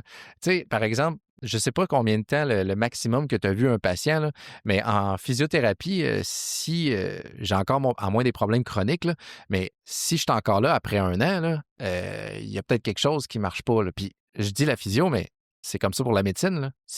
Si je suis diagnostiqué d'un cancer aujourd'hui, puis que dans 1 an, j'ai encore plein de traitements, à moins qu'il y ait des questions de système de santé, là, mais dans le sens que il faut que le thérapeute soit en mesure de me dire qu'est-ce que j'ai, puis être capable de me dire quand je vais être traité, quand je vais être guéri, si on peut dire, à moins qu'il y ait des problèmes chroniques qui vont durer toute la vie. Là. Puis, tu vois, mais ça, c'est un très bon point que tu as, parce que déjà, les gens devraient se poser une question. Si je suis encore là après 1 an, est-ce qu'il y a une bonne raison? C'est ça. Puis moi, je vais tout de suite te dire que j'en vois des gens plus qu'1 an. OK, bon, ben mais voilà. Je suis capable d'identifier quelles sont les raisons qu'on n'a pas été capable d'atteindre nos objectifs plus vite. Parce qu'il y a des barrières à l'amélioration des douleurs musculo-squelettiques et les principales barrières sont les facteurs psychosociaux. OK. C'est-à-dire que ce n'est pas la majorité du temps le problème anatomique, biologique qui empêche les gens d'aller mieux ou d'avoir congé de leur physiothérapie. C'est l'ensemble des barrières qui empêchent la personne, par exemple, d'adopter les bons comportements pour aller mieux ou qui sensibilisent le système nerveux. Donc, par exemple, les fausses croyances, la peur de leur douleur, la catastrophisation de la condition. Puis ça, c'est des mécanismes qui sont très bien documentés, qui modifient le cerveau, donc certains circuits au niveau du cerveau, et qui entretiennent un effet qu'on appelle de sensibilisation du système nerveux. Fait que c'est comme si on a un système d'alarme trop intense qui détecte la douleur à moindre coût. Ça ne doit pas être la majorité. En fait, ma clientèle, j'en ai beaucoup. Ah oui? Ouais. C'est vraiment, vraiment fréquent. Puis, tu sais, dans toute la littérature scientifique qui explique pourquoi les gens ont des problèmes musculo-squelettiques chroniques, là, les meilleurs prédicteurs, il n'y en a aucun là-dedans que c'est des facteurs biomécaniques. Les meilleurs prédicteurs, c'est la catastrophisation de la douleur, les comportements de peur et Ah d'évitement. oui, ben tu avais fait J'ai fait oui, plusieurs balados où oui, on tu en as aborde fait ça. là-dessus. Oui, c'est vrai. Et la faible auto-efficacité à la douleur. OK. Fait que, tu sais, c'est plutôt J'avoue ces que facteurs-là. j'avais plus en tête quelqu'un qui va voir un thérapeute depuis 10 ans à chaque semaine ou 2 Ah, dans semaines. cette optique-là Ouais. aussi, ça, c'est un excellent point. Ouais, moi je pensais C'est un plus à excellent... ça, Oui, mais mais là, tu as raison. ouais, Tu as mais raison, parce que si c'est un problème qui est purement un problème mécanique physique, appelons ça oui, comme ça, exact. ben, le traitement ne devrait pas prendre 1 an, évidemment. Non, ben Puis c'est si ça. on dit que c'est un traitement qui nécessite un entretien ou un maintien, Ah par oui, exemple, ça, à oui, ça chaque c'est 2 semaines, à chaque ben oui, mois, à chaque 6 mois, puis que sans ça, on ne peut pas ça aller mieux, ça, c'est ça, c'est assurément un normal. Je drapeau pense à des rouge, gens là. qui ont de la spasticité, qui ont fait un accident, puis tu sais, qui ont besoin d'injection de toxines botulées. Ben, effectivement, ça, je veux dire, tu peux être comme ça à vie, donc Ah, ben nécessairement, oui, dans ce dans ce contexte-là, ça peut contexte-là, mériter un, ça, ça entre guillemets, traitement régulier. exact, Moi, je parlais dans un contexte où on est juste dans un problème musculo-squelettique, une douleur mécanique nociceptive ben, qu'on tous les exemples appelle. sont bons. Tous les exemples Exact. sont Mais bons. là, ça mérite pas des traitements Non, non, non. d'entretien ou de Exact, façon exact. répétée, tu sais, Ouais, ouais, ouais, ouais. effectivement. Fait que, bref, merci de m'avoir amené sur cette piste-là. Ah, c'est bon. Peut-être pour conclure, parce que le temps file, puis je Oui, sais que tu as OK. d'autres engagements aujourd'hui, juste pour finir sur l'idée de coût de renonciation puis de conséquences en lien avec ça, puis un peu des dangers de la pseudomédecine puis de comment ça peut nuire aux gens. L'idée est vraiment que en attendant de faire, en fait, pendant qu'on fait un traitement qui est possiblement pas efficace, Mhm. on se prive du meilleur traitement disponible. Ouais. Mais l'autre élément qui est à considérer, c'est que le fait de consulter plusieurs professionnels de la santé ou plusieurs personnes différentes, ça mélange les gens, Ouais. ça entretient des fausses croyances Oui. et après ça, seulement ces éléments-là peuvent entretenir le problème à long terme. Je Absolument. ne sais pas comment tu vois ça aussi, comment ça peut contribuer à mélanger les gens Ben, puis l'effet juste nocebo. thérapie manuelle, qui qu'on va voir? Quand Mhm. on ne connaît pas du tout Ouais. qui on va voir, on ne le sait pas. Donc déjà, moi, je pense que l'utilisation de les petits red flags de pseudomédecine, Ouais. c'est pour ça que je me dis, c'est mieux d'aller en médecine. Si vous n'êtes pas satisfait de la médecine, tu sais, je ne vous découragerai pas d'aller ailleurs parce que même moi, je pourrais embarquer là-dedans. Tu sais.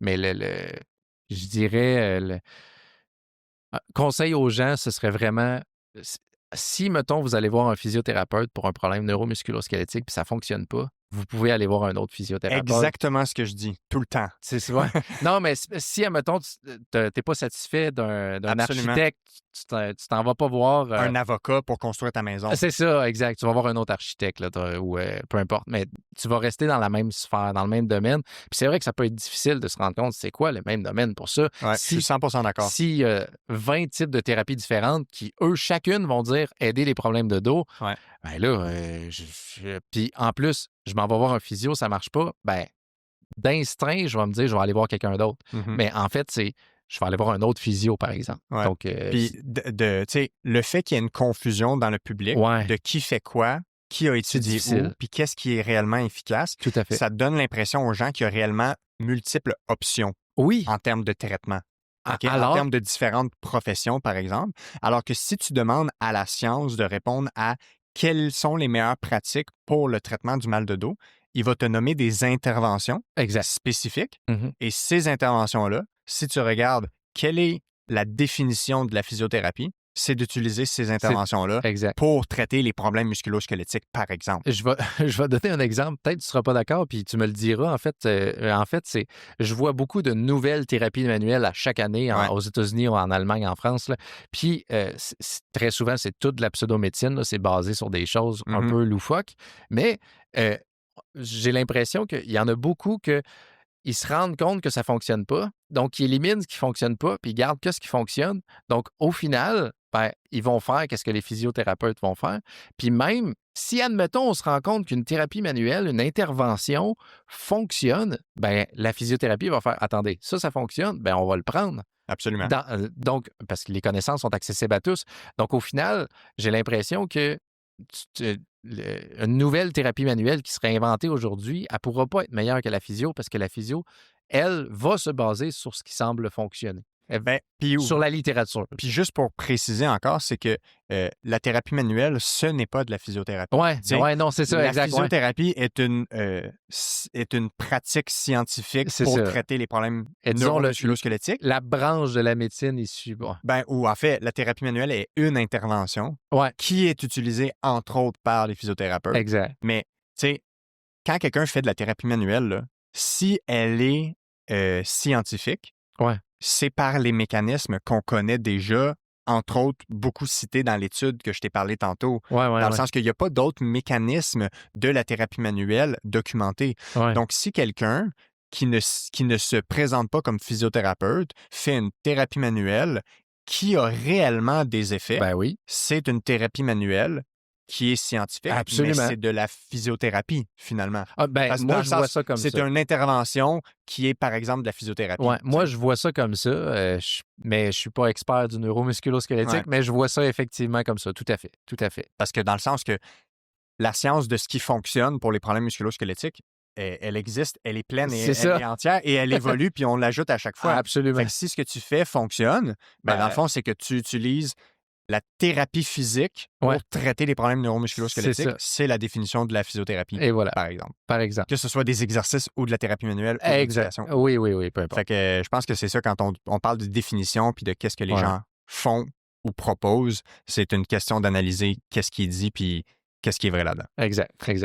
On va conclure là-dessus. Oui. Peut-être en conclusion, je te demanderais de dire ton top 3 éléments que tu veux que les gens retiennent de notre discussion. Peut-être ce serait que 3 points clés que tu dis, OK, à la lumière d'aujourd'hui, s'il y a 3 choses à retenir en lien avec le sujet des pseudomédecines, de la pseudoscience, ce serait quoi qui est important? C'est un bon point. Je dirais 2 ou 3 éléments. 2 ou 3 éléments. En fait, c'est juste une petite recherche, liste pseudomédecine. Si jamais vous voyez ça, ce concept-là, c'est un red flag. Mais les gens peuvent y aller parce qu'il y a toujours l'effet croyance. Si vous croyez en cette pseudomédecine-là, libre à vous d'y aller. Mais évidemment, regardez quels sont les problèmes qu'on a, puis qui aller voir. On a parlé beaucoup de la physiothérapie, mais évidemment, notre système de santé, il n'est pas nécessairement parfait, mais ça serait quand même le meilleur moyen pour être en mesure d'être traité, si je peux dire. Une autre chose, je dirais, si jamais vous croisez quelqu'un qui vous fait une affirmation, on n'en a pas parlé, là, mais j'ajouterais juste la balance de Sagan. Ça, c'est un outil de pensée critique. C'est la preuve doit être proportionnelle à l'affirmation. Donc, si quelqu'un nous fait l'affirmation extraordinaire qui est capable de guérir le cancer, il faut qu'il y ait au minimum beaucoup d'études sur le sujet. Puis s'il n'y en a pas, vous savez que c'est de la pseudoscience. Donc, nécessairement, si c'est une pathologie qui est forte, l'impact est fort, il faut bien se renseigner. Si jamais c'est pour traiter votre rhume, c'est pas trop grave d'aller voir quelqu'un ou une piqûre de maringouin. Là, des affirmations extraordinaires méritent des preuves extraordinaires. Exactement, tout à fait. Fait que ça, ce serait ton deuxième? Oui, je dirais le deuxième. T'en as-tu un troisième point clé à retenir? Point clé à retenir, je pense que j'irais juste avec ces deux-là. Ça serait déjà bien. Liste pseudomédecine, puis faites attention si c'est médecine complémentaire alternative ou quelque chose comme ça. Parce que en étudiant là-dedans, en épistémologie, on se rend compte que c'est juste un autre terme parce que dans le fond, une médecine complémentaire, c'est quoi? C'est scientifiquement controversé. Des fois, ça peut être même réfuté. Très souvent, il y a un concept qu'on a parlé un peu tantôt qui est, je ne veux pas dire ésotérique, là, mais dans le sens qu'on n'a vraiment pas de preuve que soins énergétiques, c'est quelque chose qui fonctionne. Donc, j'irai avec ça. Moi, mon point clé que je dirais, puis c'est une chose que je dis toujours quand je donne la formation en pensée critique, en pseudosciences, en désinformation. Moi, je suis ouvert à changer de position sur tout. Littéralement. Je suis prêt à changer d'avis sur tout ce que j'ai dit ici. En présence de bonnes preuves et de meilleures preuves que celles que j'ai analysées, je changerai toujours de position ou je vais nuancer la force de la position dépendamment de la force des preuves. Tout à fait. Tu comprends? Puis moi, je suis prêt à faire ça sur vraiment tout. Donc, j'invite les gens à adopter cette posture-là. De se dire que s'il y a une meilleure raison ou une meilleure preuve de changer ma croyance ou ma position, je devrais la réviser. Tout à fait. Puis d'encourager les gens à nourrir cet esprit critique, puis à se poser la question, mais pourquoi ou comment? Comment ça fonctionne ou pourquoi ce serait vrai? Ça ne veut pas dire d'aller voir son médecin ou son physio puis de de toujours demander, OK, pourquoi? OK, comment? Ouais, non, Pourquoi? peut-être Puis pas, tu mais comprends? Parce qu'on peut avoir une confiance dans tout à fait. les Moi, institutions je solidement fais démontrées, confiance au là. pharmacien, là, je vais le prendre, le médicament. Ben, c'est ça, tu sais. Mais en même temps, le professionnel de la santé devrait être à l'aise de Oui, recevoir ces questions absolument. pourquoi, comment, et Exact. d'offrir des explications qui donnent satisfaction aux personnes qui Tout à fait. consultent, là. Tout à fait. On va rappeler comme lecture de chevet pertinente, guide ultime pour distinguer le vrai du faux, J'ai qui est essayé de ton le livre. vulgariser le plus possible. Puis il y a même une section il y a des faussetés dans ce livre que j'adore. Excellent. Qui reflète ce qu'on vient de Oui, dire, de toujours exactement. accepter de se critiquer soi-même. C'est ça. Et pour les gens qui écoutent en vidéo, il y a aussi sur ma table le petit cours d'autodéfense intellectuelle, qui est un livre de Normand Baillargeon, qui est un excellent livre aussi sur la pensée critique. Puis j'ai aussi le livre qui est écrit en anglais, mais je pense qu'il est traduit en français, How to Have Impossible Conversations de Peter Boghossian et James Lindsay, qui est un excellent livre sur la discussion épistémologique, l'entretien épistémique, Exact. qui est grosso modo une méthode de conversation pour amener à mieux comprendre les croyances d'une personne Exact. ou à mieux comprendre la méthode par laquelle la personne est arrivée à ses conclusions. Exact. Et même quelqu'un qui croit quelque chose depuis 30 ans, il peut changer d'avis. Exactement. Et je le vis au quotidien, ça. Oui, Dans le sens que les croyances en lien avec les conditions musculo-squelettiques, c'est vraiment clé, là. Les gens veulent voir le livre, donc là. How to Have Impossible Conversations. Ouais. Très, très, très pratico-pratique. Oui, tout à fait. Anthony, merci énormément Ça fait de plaisir. ton temps. Puis j'invite les gens à suivre tes activités, que ce soit sur LinkedIn ou autre. Je Oui. pense que tu as un compte. Oui, oui. Puis tu as fait quelques présences sur d'autres balados. Oui. Tu sais, donc j'invite Oui, les gens tout à à taper ton nom dans Spotify pour trouver Par exemple, quelques autres balados que tu as fait. J'ai fait Tête à tête avec la science avec Myriam. Exactement. Fait que ça peut compléter ou même consolider certaines des discussions qu'on a Tout faites à fait, aujourd'hui. absolument. Donc encore une fois, merci, puis au plaisir de se reparler. Ben, merci, Alexis. Salut.